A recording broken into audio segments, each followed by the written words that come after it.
3 personnages de Naruto qui ont vu le jour dans les jeux vidéo. On commence avec Mecha Naruto, et oui, Mecha Naruto n'est pas apparu premièrement dans l'animé, mais bien dans le jeu vidéo de Naruto Storm Revolution, qui est un opus entre Storm 3 et Storm 4, et ensuite on l'a découvert dans l'animé avec l'épisode 376 qui est un hors-série où on voit le fameux Mecha Naruto, où on peut voir à la tête aussi Orochimaru. On continue avec le personnage de Bando, qui est un personnage sorti sur Wii dans le jeu Naruto Clash of Ninja Revolution 2, qui est tout simplement un marchand d'armes. Et la spécificité de ce personnage, c'est qu'il a pu améliorer son corps en armes. Par exemple, il peut dévisser son bras où il va y avoir un giga canon. On le voit aussi avec des giga gros canons dans le dos. Laissez-moi vous dire que ce personnage respire le flow, et franchement, si on aurait pu l'avoir dans l'animé, ça aurait été un personnage juste incroyable.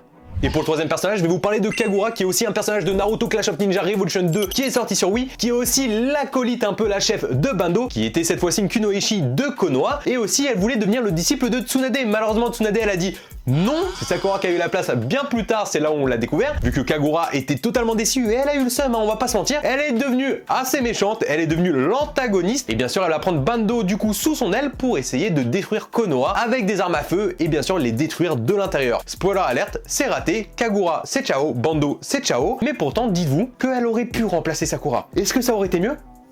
À vous de me le dire.